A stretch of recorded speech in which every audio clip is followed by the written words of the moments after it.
Dans une petite ville tranquille, où les jours se ressemblent et les habitudes rassurent, une crèche s'était bâtie une réputation irréprochable. Son nom n'était pas celui qu'on retenait. Non. Ce qu'on retenait, c'était le visage de la femme qui la dirigeait. Madame Clarisse.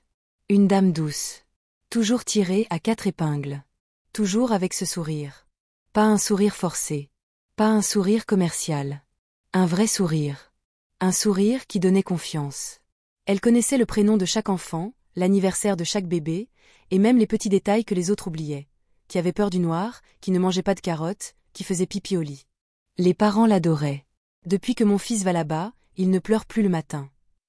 Elle offre même des cadeaux d'anniversaire aux enfants. Elle m'a même aidé à trouver du lait pour bébé pendant la pénurie. Clarisse était plus qu'une directrice. C'était une confidente. Une mère pour ceux qui n'avaient plus de famille. Une amie pour ceux qui traversaient des moments difficiles. Elle ne demandait pas grand-chose en retour. La crèche était même moins chère que toutes les autres du quartier. Elle refusait les dons. Elle disait « Ce que je le fais avec le cœur. Les enfants sont notre avenir. Il faut en prendre soin. » Mais il y avait une règle stricte, que tous les parents devaient respecter. Personne n'avait le droit de franchir la porte d'entrée. Chaque matin, Clarisse accueillait les enfants à la grille. Un par un. Toujours avec un mot gentil, une caresse sur la tête, un petit biscuit glissé dans la main. L'intérieur de la crèche est sacré, disait-elle. Les enfants y sont en sécurité. Mais leur santé passe avant tout. C'est un lieu pur. Et il doit le rester. Et les parents? Ils étaient contents. Ils se disaient, enfin une femme qui pense à l'hygiène. Enfin une crèche sérieuse. Et au fil du temps, la crèche devint une référence. Même ceux qui habitaient à 30 minutes venaient y déposer leurs enfants. Parce qu'on disait que là-bas, les petits riaient plus. Que là-bas, on n'entendait jamais de cris. Que là-bas, c'était le paradis des enfants. Mais comme souvent, ce qui brille à l'extérieur cache parfois l'ombre la plus noire à l'intérieur. Et dans cette crèche, au cœur de ce petit bâtiment propre, bien décoré, aux murs couverts de dessins d'enfants, il y avait une pièce. Une pièce que personne n'avait jamais vue. Une pièce que même les caméras de sécurité n'osaient pas filmer. Une pièce qui n'existait sur aucun plan officiel. Et c'est dans cette pièce que Clarisse se rendait chaque vendredi.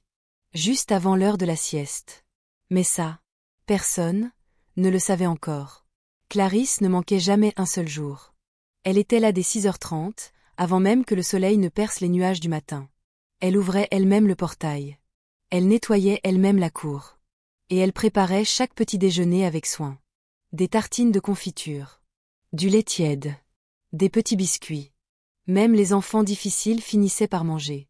Les parents, eux, commençaient à s'organiser autour de son planning. Certains changeaient même leurs horaires de travail pour ne pas rater l'heure d'ouverture. Et chaque fois qu'un nouveau bébé arrivait, Clarisse trouvait toujours une petite place. « On va se serrer un peu », disait-elle en souriant. Mais il ne faut jamais dire non à un enfant. Elle faisait des efforts que personne d'autre ne faisait. Quand un enfant tombait malade, c'est elle qui appelait la mère. Quand un enfant faisait un cauchemar, c'est elle qui le berçait dans ses bras, jusqu'à ce qu'il se rendorme. Elle disait souvent « Les enfants sentent l'amour. Il faut leur parler avec le cœur. » Et tout le monde était convaincu qu'elle était sincère. Mais pendant ce temps, quelque chose clochait. Un détail. Minuscule au début. Tellement discret que personne n'y prêtait attention. Chaque vendredi, un enfant tombait malade. Parfois, c'était un simple rhume. Parfois, une forte fièvre. Et parfois, c'était bien pire. Mon fils n'a pas arrêté de vomir après la crèche. Ma fille ne veut plus dormir. Elle se réveille en hurlant chaque nuit. Il dit qu'il voit des choses dans ses rêves. Qu'il entend des voix. Mais Clarisse avait toujours une réponse. C'est sûrement une petite fatigue. Il faut bien les couvrir la nuit. L'école, c'est un grand changement pour eux. Ne vous inquiétez pas. Et les parents la croyaient. Parce que tout le monde l'aimait. Parce qu'elle offrait des cadeaux. Parce qu'elle faisait du bien. Et surtout, parce que c'était la seule crèche abordable du quartier. Les autres demandaient des dossiers, des vaccins, des certificats. Clarisse? Non. Elle accueillait tout le monde. Même les enfants sans papier. Même ceux qui venaient de loin. Elle disait, tous les enfants ont le droit d'être aimés. Alors comment soupçonner une femme comme elle? Comment oser penser qu'une main si douce puisse cacher quelque chose d'aussi froid? Et pourtant, Dans l'ombre de cette main, il y avait un carnet. Un vieux carnet en cuir noir, qu'elle ne montrait jamais, qu'elle rangeait dans un tiroir verrouillé à clé. Un carnet dans lequel, chaque vendredi, elle notait un prénom. Juste un prénom. Toujours un seul. Et si quelqu'un avait pu lire ce carnet, il aurait compris que les prénoms inscrits étaient toujours ceux des enfants tombés malades quelques jours plus tard. Mais à cette époque, personne ne savait. Personne ne posait de questions. Et Clarisse? Elle continuait de sourire. Elle continuait de chanter. Elle continuait d'aimer. Du moins, en apparence. Il y avait une pièce. Une pièce que même les agents de l'État, lors des contrôles, n'avaient jamais visitée. Une pièce sans fenêtre. Sans lumière naturelle. Une pièce qui n'existait pas sur les plans de la crèche. Elle se trouvait derrière une armoire, au fond du couloir du personnel. Une armoire vide, sans livres ni papier. Mais si on la poussait, elle tournait sur elle-même. Et derrière elle, un escalier étroit descendait dans l'ombre. Là-bas, sous le sol, se trouvait le vrai secret de Clarisse. Pas de jouets, pas de peluches, pas de décorations colorées. Mais 10 cercueils. 10 petits cercueils en bois, vernis, soigneusement alignés. Comme si c'étaient des lits.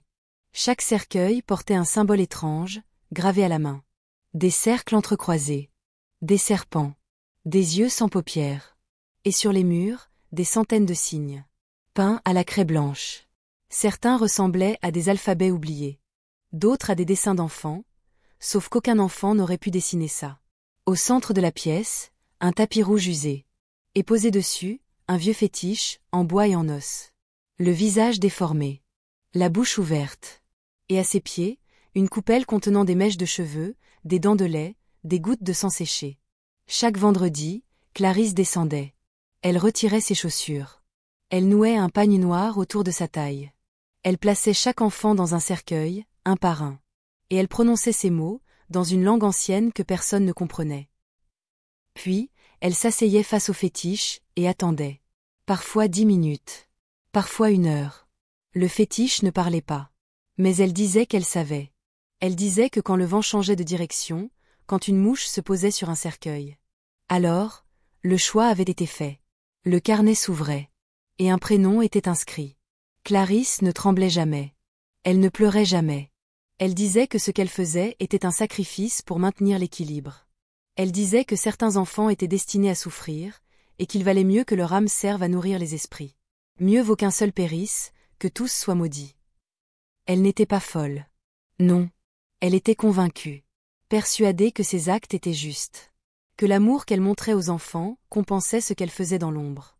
Et pendant que les cercueils se refermaient, à la surface, dans la salle de jeu, le personnel entendait les rires préenregistrés des haut-parleurs.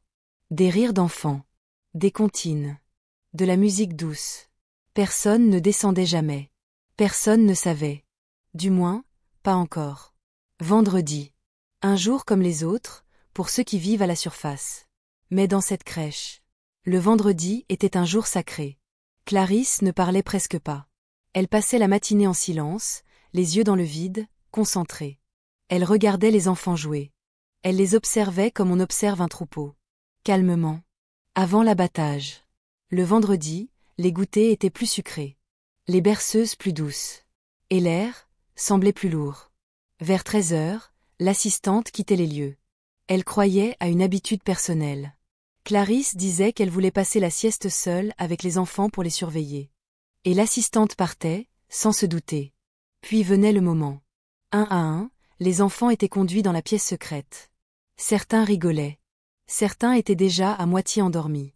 Clarisse les berçait, les embrassait sur le front, et les déposait dans les cercueils comme s'ils étaient de simples berceaux. Elle prenait le temps. Toujours le même ordre. Toujours la même musique en fond, un vieux chant enregistré, en langue oubliée. Puis elle plaçait le fétiche au centre de la pièce. Et commençait à chanter à son tour. Sa voix n'était plus la même. Ce n'était plus la douce voix de la journée. C'était une voix grave, éraillée, presque masculine. Une voix d'un autre monde. Elle se prosternait 3 fois. Elle tournait autour des cercueils. Elle soufflait de la fumée sur chaque couvercle. Et puis, elle s'arrêtait. Silence. Parfois, un cercueil se mettait à trembler. Parfois, une mouche apparaissait et se posait sur le bois. Parfois, rien ne se passait. Mais elle semblait comprendre, comme si une voix intérieure lui disait « C'est celui-là ». Alors elle ouvrait son carnet. Et avec un stylo rouge, elle écrivait un prénom. Et c'était terminé. Elle remontait, en souriant. Elle réveillait les enfants, les lavait, leur donnait un goûter. Elle effaçait toute trace. À 17h30, les parents récupéraient leurs enfants. Ignorant tout. Remerciant Clarisse avec chaleur. Mais pour un seul enfant, le cauchemar ne faisait que commencer. Au début, ce n'était rien. Un petit frisson. Une toux. Un léger vertige. Mais dans les jours qui suivaient, des cauchemars. Des vomissements. Des fièvres que rien ne faisait tomber. Et puis, la mort. Silencieuse. Soudaine. Comme un souffle froid dans la nuque. Les médecins parlaient d'infections inconnues, d'arrêt cardiaque, de crise respiratoire. Mais il n'y avait jamais d'explication claire. Et Clarisse? Elle pleurait. Elle se rendait aux enterrements. Elle offrait des fleurs, des peluches, des mots doux. Et les parents disaient « Elle aimait tellement notre enfant. Elle est si touchée. » Elle a même proposé de garder notre second fils gratuitement, le temps qu'on se remette. Et ainsi, le cycle recommençait. Chaque semaine. Un prénom. Un cercueil. Une âme, offerte. Mais ce que Clarisse ignorait, c'est qu'un jour, une mère allait voir. Et qu'alors, tout allait basculer.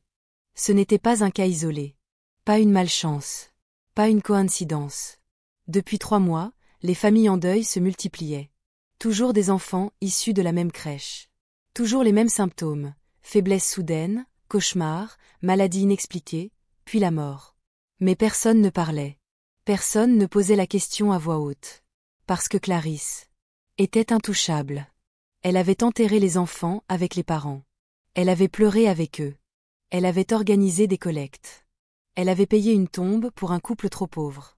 Elle disait « Je les aimais comme mes propres enfants ». Et qui peut soupçonner une femme qui pleure autant? Alors les rumeurs, au lieu de l'accuser, la rendaient plus sainte encore. Elle a un cœur en or. C'est la seule à qui on peut confier nos bébés. C'est la main de Dieu qui l'accompagne. Mais certaines voix commencèrent à trembler. Une maman, les yeux cernés, disait « Mon fils est revenu comme vide, il ne souriait plus ». Une autre. « Ma fille m'a dit qu'elle dormait dans une boîte, comme un gros lit fermé ». Mais ces paroles furent étouffées. Les enfants inventent des choses. C'est juste un rêve. Ce sont les pleurs du deuil qui te font délirer. Alors on se tue. Mais dans le silence. La peur s'installait. Certaines mères commencèrent à retirer leur enfant discrètement. D'autres hésitaient, mais ne trouvaient aucune autre crèche disponible. Et puis, Clarisse faisait tout pour les retenir. Je comprends vos inquiétudes. Mais vous savez, les enfants m'aiment. Ils se sentent bien ici. Je peux vous faire une réduction. Ou garder votre bébé même le samedi, si vous voulez. Et toujours, son regard doux. Toujours ce parfum léger. Toujours cette posture rassurante. Même les maris disaient « Tu exagères. Clarisse est une bonne femme. » Alors les mères se taisaient. Elles ravalaient leurs soupçons. Et espéraient que rien n'arriverait à leur enfant. Mais dans l'ombre, Clarisse continuait. Chaque vendredi. Chaque cercueil. Chaque prénom écrit dans le silence. Jusqu'au jour où une femme, différente, apparut. Une femme qui priait beaucoup. Une femme dont le regard voyait au-delà des sourires. Une femme à qui le ciel lui-même parla. Et ce jour-là, la chaîne de mort fut brisée. Elle s'appelait Justine. Une femme simple. Discrète. Toujours en robe longue, foulard bien attaché. Et une Bible jamais bien loin. Elle venait d'arriver dans le quartier, après un divorce douloureux. Avec son petit garçon de 3 ans, Maël, elle cherchait un nouveau départ. Et comme toutes les mères, elle voulait une crèche. Mais les places étaient rares. Les refus étaient nombreux. Jusqu'au jour où on lui parla de Clarisse. Elle est formidable. Elle n'a jamais refusé un enfant. Elle est très croyante aussi, tu verras. Alors Justine appela. Clarisse répondit avec sa voix douce. Votre fils est le bienvenu, ma sœur. Amenez-le demain, je m'en occuperai comme s'il était le mien. Et le lendemain, à l'aube, Justine confia Maël à Clarisse. Avec un sourire, mais une sensation étrange dans la poitrine. La journée se passa normalement. Mais dans la nuit, Justine fit un rêve. Un rêve qu'elle n'oublia jamais. Elle était dans une forêt noire. Et elle entendait des rires d'enfants étouffés, lointains. Puis elle vit des petites boîtes de bois, alignées. Des mains d'enfants qui grattaient de l'intérieur, qui appelaient. Et au centre, une femme, avec un grand serpent enroulé autour d'elle, qui lui tendait Maëlle. Elle se réveilla en sueur, le cœur affolé. Ce n'était pas une peur normale. C'était une alerte. Un appel. Alors elle pria. Longtemps. Et elle dit à Dieu. Si c'est toi qui m'as parlé, montre-moi. Donne-moi un moyen de voir ce que mes yeux ne peuvent pas. Le lendemain, Justine se rendit dans une boutique. Et acheta un babyphone équipé d'une caméra espion. Un modèle discret, qui pouvait être placé dans un sac, ou cousu dans une peluche. Le jour suivant, elle prépara Maëlle. Elle glissa le petit appareil dans la couture de son doudou, là où personne ne pouvait le remarquer. Et elle le laissa à Clarisse, comme d'habitude. Mais à la maison, Justine ne quitta pas l'écran de son téléphone. Le babyphone était connecté. L'image était floue, mais le son était clair. Le matin, elle entendit les chants, les rires, les jeux. Mais ce qu'elle attendait, c'était l'heure de la sieste. 13 heures. Silence. Puis, un grincement. Un murmure en langue étrangère. Le frottement du bois. Et soudain, l'image changea. La caméra, bougeant légèrement dans le sac de Maëlle, filma une pièce sombre. Avec des cercueils. Des symboles sur les murs. Et Clarisse, à genoux, un pagne noir autour de la taille, les yeux fermés. Justine sentit son sang se glacer. Elle entendit la voix de Clarisse. Mais cette voix, ce n'était pas celle qu'elle connaissait. C'était une voix plus grave. Plus ancienne. Comme si autre chose parlait à travers elle. Et soudain, dans la vidéo, Clarisse se pencha au-dessus du cercueil de Maëlle. Elle posa sa main sur le couvercle. Et elle chuchota son prénom. Justine poussa un cri. Elle jeta son téléphone au sol. Elle tomba à genoux, la bouche tremblante. Elle venait de comprendre. Et cette fois, elle ne se tairait pas. Justine resta paralysée pendant plusieurs minutes. Le téléphone était tombé sur le tapis. Mais l'image continuait de tourner. Et ce qu'elle voyait n'avait rien d'humain. Clarisse, ou ce qui était devenu Clarisse, n'était plus tout à fait une femme. Sa peau paraissait grise sous la lumière faible. Ses yeux brillaient, sans pupilles. Ses bras s'étiraient comme s'il n'avait plus d'os. Et sa langue glissait lentement le long des cercueils, murmurant des mots anciens. Justine n'avait plus aucun doute. Ce n'était pas un rêve. Ce n'était pas une superstition. C'était réel. Elle prit son téléphone. Elle enregistra la vidéo. Puis elle prit son sac, enfila un foulard, et sortit précipitamment de chez elle. Elle ne pouvait pas affronter ça seule. Alors elle courut. Porte après porte, maison après maison. Elle frappa chez tous les parents qu'elle connaissait. Aïcha, la mère de Samy. Monsieur Dago, le père de Mireille. Tatiana, la grand-mère du petit Kofi.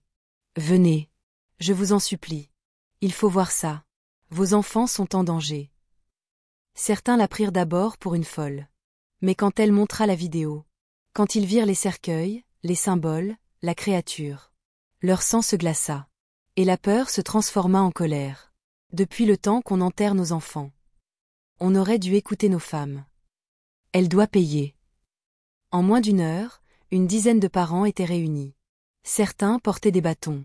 D'autres, des machettes. D'autres encore, la Bible à la main. Mais Justine les arrêta. N'oubliez pas, ce que nous avons vu, ce n'est pas un combat humain. Ce n'est pas une femme que nous allons affronter. C'est un esprit. Et seul l'Esprit de Dieu peut le terrasser. Alors elle les rassembla. Ils firent un cercle dans la cour. Et elle pria. Elle pria comme jamais auparavant. Elle invoqua la lumière, le feu, la justice. Et tous ceux qui étaient là, même les plus distants, joignirent leurs voix. Des larmes coulèrent. Des mains tremblaient. Mais aucun ne recula. Et quand la prière se termina, ils prirent le chemin de la crèche. Le portail était fermé. Mais derrière les murs, ils entendaient encore la musique douce des berceuses. Et le silence étouffé de ceux qui dorment. Sauf qu'aujourd'hui, il n'y aurait pas de réveil paisible. Aujourd'hui, la vérité allait être révélée. Et Clarisse n'était pas prête à les laisser faire. Ils étaient là, devant la crèche. Devant cette grille qui, jusque-là, avait toujours été le symbole de la sécurité. Du soin. De la bienveillance. Mais aujourd'hui, ils la voyaient autrement. Froide. Silencieuse. Comme une barrière entre eux et l'enfer. Justine leva la main. N'agissez pas avec la haine. Agissez avec la foi. Ce n'est pas une vengeance. C'est une délivrance. Mais derrière la grille, il n'y avait plus de rire. Plus de berceuse. Plus de mouvement. Juste un silence, gluant. Soudain, un bruit sec, clac. La grille venait de se verrouiller de l'intérieur. Un homme s'élança, tenta de l'ouvrir. Impossible. Une voix se fit entendre. Pas depuis une bouche, mais depuis les murs eux-mêmes. Une voix sifflante, aiguë, qui portait l'odeur de la mort. Vous n'avez pas le droit d'entrer. Ce lieu n'est plus à vous. Les enfants sont miens. Le groupe recula. Un instant. Puis un hurlement se fit entendre. Un hurlement d'enfants. Ils se regardèrent. Et c'est là que Justine comprit. Elle les a enfermés dans les cercueils. Les hommes crièrent. Les femmes frappèrent les murs à coups de pierre, de bâton. Mais la bâtisse semblait vivante. Chaque coup résonnait, mais ne fissurait rien. Alors, dans le silence, ils levèrent les mains. Et commencèrent à prier. Seigneur, ouvre cette porte. Détruis le voile des ténèbres. Libère les captifs. Ne permets pas qu'un seul de ces enfants meure aujourd'hui. Et là, un grondement. Venait-il du ciel? Ou de sous la terre? Nul ne savait. Mais ce qui suivit. Aucun d'eux ne l'oubliera jamais. La porte de la crèche vola en éclats. Mais pas par la main des hommes. C'est de l'intérieur que quelque chose sortait. Un souffle lourd. Un souffle venimeux. Et au milieu de cette vapeur noire, Clarisse. Mais plus Clarisse comme on la connaissait. Sa peau avait foncé, comme couverte d'écailles. Ses yeux n'étaient plus des yeux. Mais deux orbites jaunes, brillants comme ceux d'un serpent. Sa bouche, grande, souriait, jusqu'aux oreilles. Et sa langue, bifide, traînait sur le sol. Elle ne parlait plus. Elle sifflait. Et derrière elle, des dizaines de petits cercueils flottaient. Fermés. Vibrants. Comme des cocons sur le point d'éclore. Clarisse se dressa. Son corps s'allongea. Ses bras devinrent pattes. Son dos se courba. Et sous leurs yeux, elle se transforma. Un immense serpent. Noir. Géant. Couvert de symboles. Et au milieu de ses anneaux, des fragments de visages d'enfants, comme piégés à jamais dans ses écailles. Le sol trembla. La poussière s'éleva. Les cœurs battirent. Mais Justine cria. Ne reculez pas. Ce n'est pas une bête. C'est un esprit. Ce n'est pas avec la force qu'on le vaincra, mais avec la lumière. Et elle tomba à genoux. Et tous les autres, un à un, l'imitèrent. La guerre venait de commencer. Pas une guerre de machettes. Pas une guerre de cris. Mais une guerre d'âme. À genoux dans la poussière, les parents priaient. Leurs visages ruisselaient de sueur. Certains pleuraient. Certains tremblaient. Mais personne ne fuyait. Devant eux, le serpent géant s'élevait, tournoyant autour des cercueils suspendus. Sa bouche s'ouvrait et se refermait lentement, laissant échapper un souffle noir qui brûlait l'herbe au sol. Clarisse, ou ce qu'il en restait, parlait sans parler. Ses pensées résonnaient dans leurs esprits, comme un écho froid et dégoûtant. Ils sont à moi. Je les ai nourris. Je les ai bercés. J'ai le droit de les garder. Vous êtes venu trop tard. Mais Justine se leva lentement.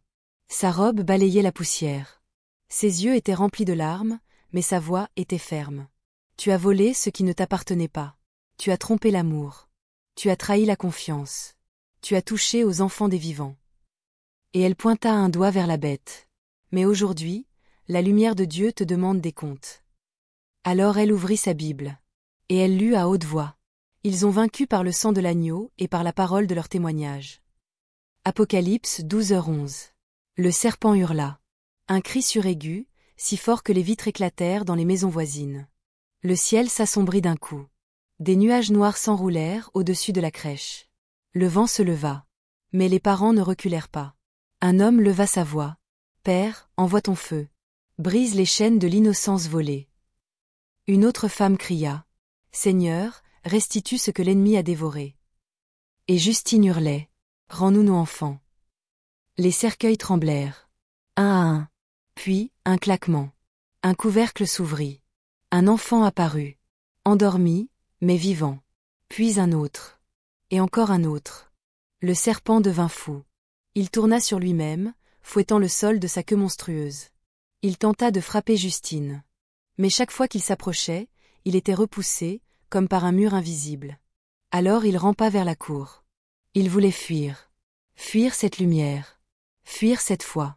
Mais le ciel ne le laissa pas partir. Le serpent fuyait. Il glissait à une vitesse anormale sur le sol brûlant. Ses écailles noires laissaient derrière elle une traînée fumante. Son corps immense se tordait, secoué par la rage et la panique. Il fonçait vers la sortie de la cour, brisant le portail de fer d'un seul coup de queue. Les cercueils encore suspendus tombaient un à un, libérant les enfants. Endormis, mais vivants. Mais les parents, eux, ne coururent pas derrière la bête. Ils savaient. Ce n'était plus leur combat. Justine leva les bras au ciel.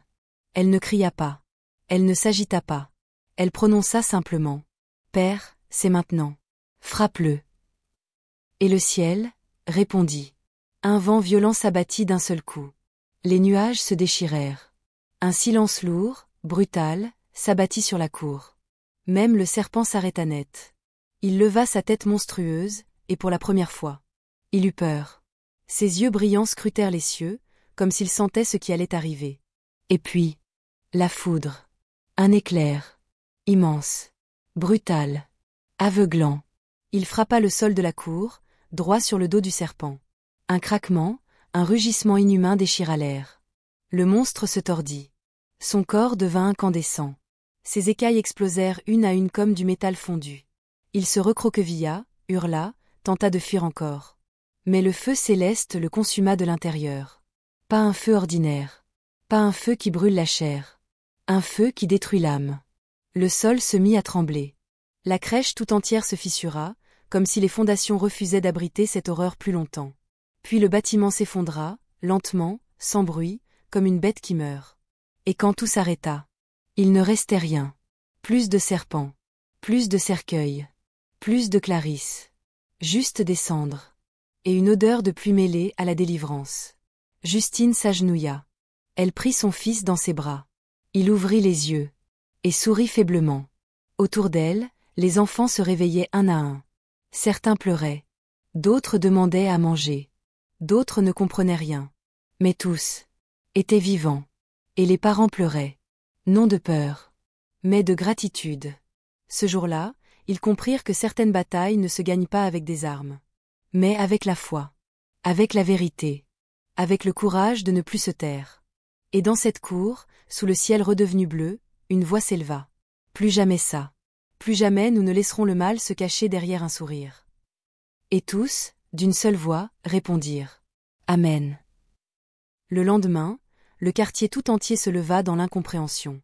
Là où se trouvait la crèche, il n'y avait plus que des ruines fumantes. Des gravats. Des traces de feu sur le sol. Et une étrange sensation dans l'air. Comme si quelque chose de très ancien, et de très mauvais, avait été arraché de la terre. La police fut appelée. Les pompiers aussi. Les services sociaux. Mais personne ne comprit. Aucun corps. Aucune trace de Clarisse. Aucune explication logique. Un court-circuit peut-être. Un incendie accidentel. Ou un acte de vandalisme. Mais au fond, les parents qui étaient là, les enfants qui avaient vu, eux, savaient. Et tous, se turent. Parce que ce qui s'était passé ne pouvait pas être raconté dans un rapport. Ni expliqué à la télévision. Ni publié dans les journaux. C'était un combat invisible. Un de ceux que seuls ceux qui ont la foi peuvent percevoir. Dans les jours qui suivirent, les enfants furent examinés à l'hôpital. Ils étaient faibles, mais hors de danger. Certains eurent des cauchemars pendant des semaines. D'autres, des silences inexplicables. Mais tous finirent par retrouver la lumière, petit à petit. Justine, elle, ne retourna jamais dans cette maison. Elle déménagea dans un autre quartier. Mais les gens venaient la voir. Pour lui dire merci. Pour lui demander de prier pour eux. Pour lui demander comment elle avait su. Et elle répondait toujours la même chose. Ce n'est pas moi. C'est Dieu qui a parlé. Et j'ai simplement écouté. Une église invita Justine à témoigner. Puis une autre. Puis une radio chrétienne. Puis une télévision locale. Et partout, elle répétait ce qu'elle avait vu. Ce qu'elle avait vécu. Et ce que Dieu avait fait. Mais jamais elle ne montra les vidéos. Jamais elle ne donna les noms. Parce que ce n'était pas la vengeance qu'elle cherchait. C'était la vérité. Les jours passèrent. Les semaines aussi. Mais dans les rues du quartier, quelque chose avait changé. Les gens ne regardaient plus les choses de la même façon. Ils ne faisaient plus autant confiance aux apparences. Ils ne laissaient plus leurs enfants, juste parce que c'est pratique. Ils ne se contentaient plus des sourires. Ils voulaient savoir ce qui se passait derrière les portes. Un réveil spirituel naquit lentement. Des parents, autrefois distraits, se mirent à prier. Des mères, autrefois accablées, commencèrent à veiller spirituellement sur leur maison. Des hommes, autrefois silencieux, reprirent leur place de protecteurs. Car ils avaient compris que le mal ne se présente jamais avec des crocs. Le mal, parfois, a des mains douces, des voix rassurantes, des intentions parfaites en apparence. Mais dans l'ombre, il rôde, il attend qu'on baisse la garde. Et Clarisse n'était qu'un exemple. Dans une autre ville, une autre école. Peut-être quelqu'un d'autre. Dans une autre famille, un autre piège. Dans une autre crèche, un autre fétiche. Alors les prières se firent plus nombreuses. Le dimanche, les églises étaient pleines. Même ceux qui ne croyaient pas, venaient écouter. Et Justine, elle n'était pas devenue une star. Elle refusait la gloire. Mais elle était devenue un symbole. Pas pour ce qu'elle avait fait, mais pour ce qu'elle avait osé. Ouvrir les yeux, faire confiance aux songes, et dire la vérité. Un jour, un journaliste local lui posa la question. Pensez-vous que Clarisse était un monstre dès le départ? Elle baissa les yeux, et répondit. Non. Je pense qu'elle a fait un pacte. Un jour, elle a demandé quelque chose qu'elle ne devait pas demander. Et quand l'esprit lui a répondu, elle a obéi. Et au bout d'un moment, elle a cru que ce qu'elle faisait était juste. Le journaliste demanda alors. Et vous, qu'auriez-vous fait, si c'était votre seule chance de réussir? Justine sourit. Et dit. Moi, j'aurais attendu que Dieu ouvre une autre porte. Parce que tout succès qui coûte l'âme d'un enfant n'est qu'un cercueil déguisé. Les enfants ont repris leur vie. Certains ont changé d'école. D'autres ont recommencé à jouer, à rire, à courir dans les ruelles poussiéreuses du quartier. Mais tous, sans exception, ont gardé une chose. Un silence. Un silence étrange. Pas celui de la peur. Pas celui du traumatisme. Mais celui de ceux qui ont vu quelque chose que personne ne comprendra jamais. Il y avait des nuits sans sommeil. Des regards fixes vers le plafond. Des murmures dans les rêves. Et parfois, en classe, un enfant s'arrêtait net, le regard perdu, comme s'il écoutait quelque chose. Les médecins parlaient de « choc post-traumatique ». Mais Justine, elle, savait. Ils ont vu l'envers du monde. Et même s'ils ne s'en souviennent pas pleinement, leurs âmes, elles, n'oublieront jamais. Alors, elle continua à prier. Chaque jour. Pour chaque nom. Pour chaque petit cœur qui avait été enfermé dans un cercueil, ne serait-ce qu'un instant. Elle fit même imprimer une liste. Anonyme. Juste des prénoms. Et chaque jour, elle priait pour un prénom de la liste, par ordre alphabétique. Un jour, disait-elle, ils deviendront des adultes. Mais ce jour-là, je veux qu'ils sachent qu'ils ont été couverts. Qu'ils n'ont pas été oubliés. Et les autres parents? Certains ne purent jamais parler de ce qu'ils avaient vu. Trop lourd. Trop profond. Trop effrayant. D'autres se mirent à avertir autour d'eux. À veiller sur leurs enfants comme des gardiens silencieux. À poser des questions. À dire non quand tout le monde disait oui. Car ils savaient maintenant que le diable ne frappe pas toujours à la porte. Parfois, il vous accueille avec un sourire. Et il vous dit « Entrez, laissez-moi m'occuper de vos enfants. » Mais eux avaient appris à discerner. Le temps passa. Les ruines de la crèche furent rasées. À sa place, un petit jardin fut planté. Un carré de terre verte, paisible, avec des fleurs simples et une petite stèle blanche. Il n'y avait pas de nom dessus. Seulement une phrase, gravée en lettres sobres. Ici, des enfants ont dormi. Mais Dieu les a réveillés. Personne ne venait en faire la publicité. Mais chaque semaine, une main anonyme y déposait une rose blanche. Et certains soirs, des femmes s'asseyaient en cercle autour de la stèle. Sans un mot, juste pour prier. La ville ne parla jamais officiellement de Clarisse. Il n'y eut aucun procès, aucun article officiel. Car il n'y avait ni corps, ni preuve. Du moins, pas pour ceux qui ne voulaient pas voir. Mais dans les cœurs. La justice avait déjà parlé. Car le mal n'avait pas fui. Il avait été détruit. Brûlé. Réduit en cendres. Et les enfants étaient vivants. Pas seulement physiquement. Mais spirituellement. Leurs âmes avaient été rendues. leur avenir aussi. Et ceux qui avaient prié, savaient une chose. Quand les ténèbres se lèvent, la lumière se lève plus haut encore. Justine, elle, reprit une vie simple. Elle refusa les dons. Elle refusa les caméras. Elle voulait juste veiller. Elle disait souvent à son fils. Quand tu seras grand, tu n'auras peut-être aucun souvenir. Mais moi, je n'oublierai jamais. Et chaque jour, je bénirai ta tête, parce que je sais que tu as été sauvé. Et Maël, en grandissant, gardait un calme étrange. Un regard profond. Comme s'il avait vu, au-delà du visible. Le quartier retrouva sa paix. Mais pas son insouciance. Parce que maintenant, ils savaient. Ils avaient compris une chose que beaucoup oublient. Le danger ne porte pas toujours des cornes. Il porte parfois un badge. Un tablier. Un sourire. Mais plus jamais. Ils ne laisseraient leurs enfants seuls dans l'obscurité. Cette histoire ne s'est peut-être jamais retrouvée dans les livres. Elle ne fera pas les gros titres. Elle ne sera pas enseignée dans les écoles. Mais elle s'est gravée. Dans les mémoires. Dans les esprits. Et dans les âmes de ceux qui ont vu. On dit que Clarisse n'est jamais morte. Que le serpent brûlé n'a laissé ni os, ni poussière. Mais ceux qui étaient là ce jour-là savent que ce qu'ils ont vu n'était pas humain.